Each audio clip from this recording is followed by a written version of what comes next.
Tudo bem com vocês? Espero que sim. Eu sou o professor Tiago Tavares, de Língua Portuguesa, e hoje nós vamos estudar um conteúdo bastante atual, o novo acordo ortográfico. O que mudou, por exemplo, em relação ao emprego do hífen após o novo acordo ortográfico?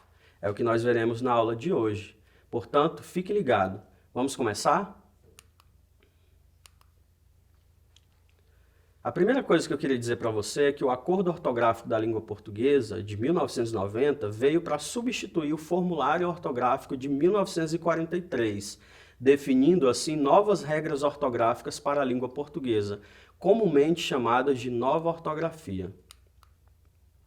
O objetivo central do novo acordo ortográfico foi unificar a escrita nos diversos países falantes de português, tais como Brasil, Portugal, Guiné-Bissau, Cabo Verde, Moçambique, entre outros. Esse acordo passou então a ser obrigatório a partir de janeiro de 2016, mas já estava vigente desde 2009. Ele então apresentou algumas alterações em relação às regras de emprego do hífen e também em relação às regras de acentuação. Na aula de hoje nós veremos especificamente quais foram as regras que mudaram em relação ao emprego do hífen. Nesse primeiro momento, nós veremos quais foram os casos em que o hífen não é mais empregado. Em seguida, nós veremos os casos em que o hífen permanece. Portanto, não se usa mais o hífen se o prefixo terminar em vogal diferente da que inicia a próxima palavra. Essa é a famosa regra dos opostos se atraem. Portanto, se o prefixo termina com uma vogal diferente da vogal que inicia a próxima palavra, você vai juntar essas palavras e eliminar o hífen.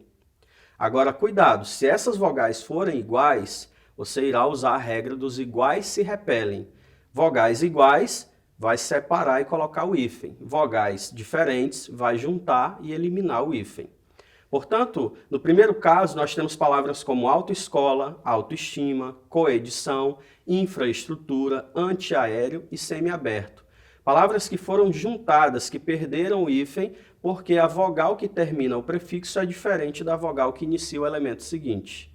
No segundo exemplo, nós temos palavras como micro-ondas e anti-inflamatório, que devem obrigatoriamente apresentar um hífen, porque a vogal que termina o prefixo é diferente da vogal que é igual à vogal que inicia a palavra seguinte. Portanto, repetindo, para ficar bem claro para você, vogais diferentes, junta vogais separadas, vogais iguais, separa com o hífen.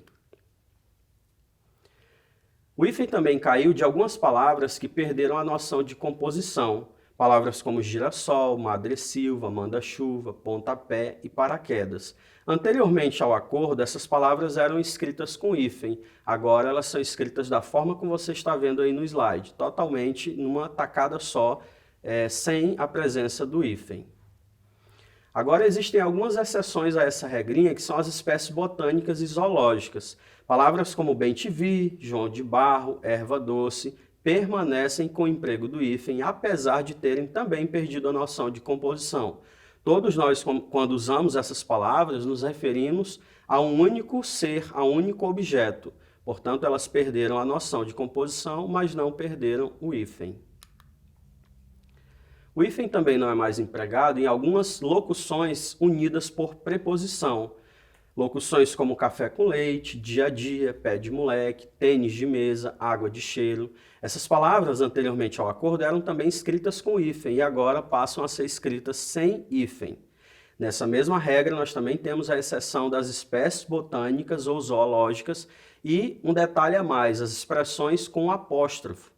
Portanto, no grupo das espécies botânicas ou zoológicas, nós temos palavras como cana-de-açúcar, peixe-boi, erva doce, pimenta do reino.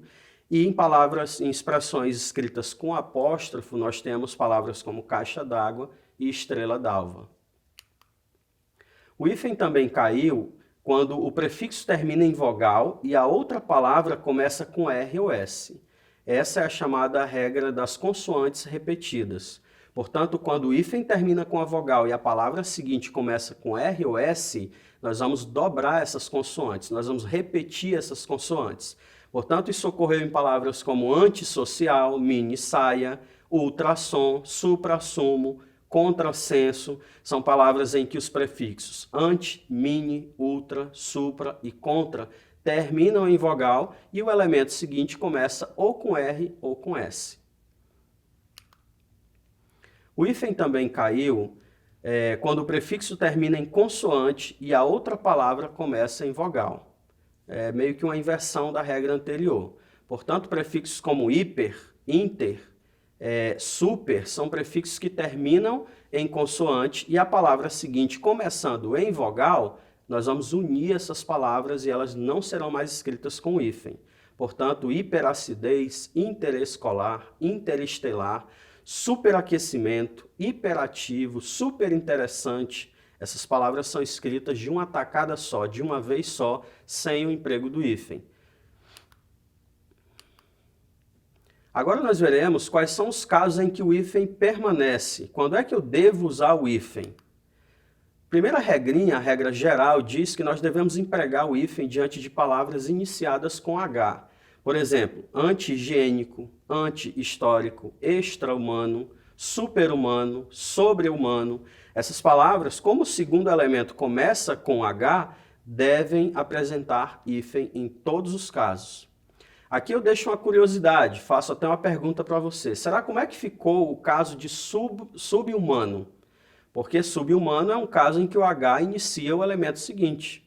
Como que isso ficou? O VOLPE, que é o vocabulário ortográfico da língua portuguesa, vocabulário oficial, é lá onde estão registradas oficialmente todas as palavras da nossa língua, diz que nós podemos usar tanto sub-humano com hífen quanto sub-humano sem hífen. Mas por que sub-humano? Porque nesse caso aí, nesse segundo caso, sub-humano, a palavra humano perde o H.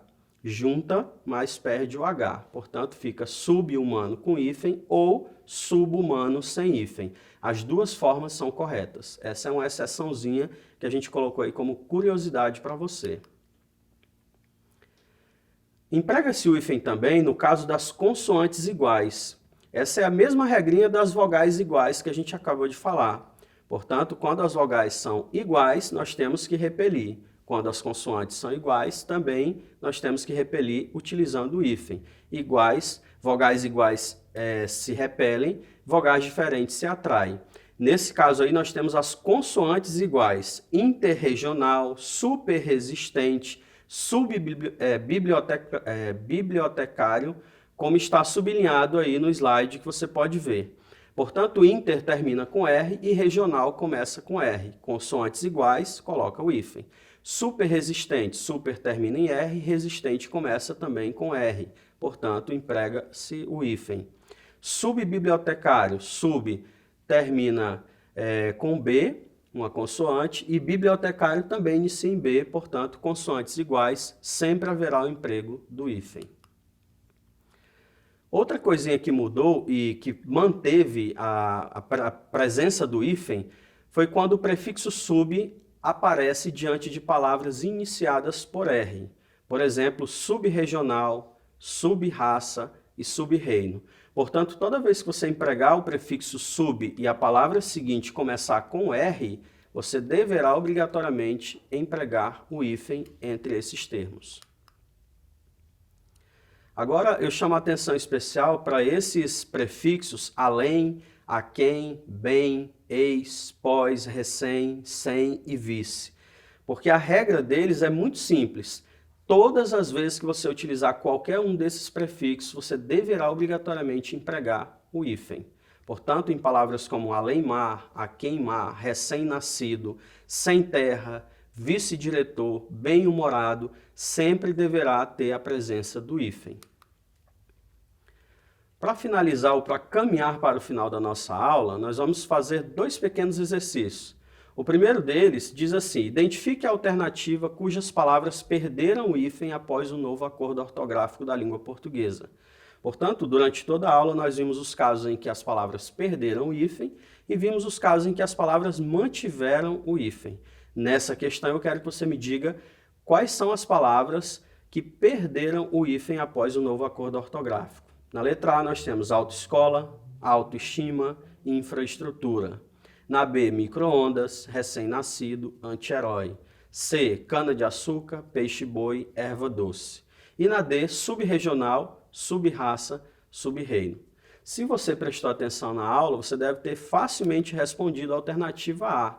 Autoescola, autoestima e infraestrutura. Nós temos aí um caso em que o hífen caiu. Por quê? Nós temos auto e infra, que são prefixos que terminam com a vogal diferente da vogal que inicia o elemento seguinte.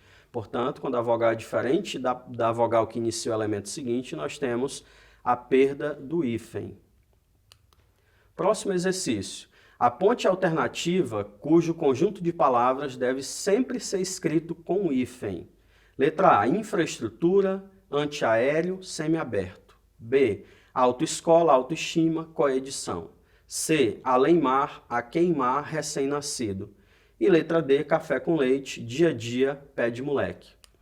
Certamente você deve então ter marcado a alternativa C, em que as palavras além-mar, a queimar, recém-nascido aparecem com hífen, porque todos esses prefixos, como eu disse, devem sempre obrigatoriamente ser empregados com o hífen, ao lado do hífen, acompanhados pelo hífen.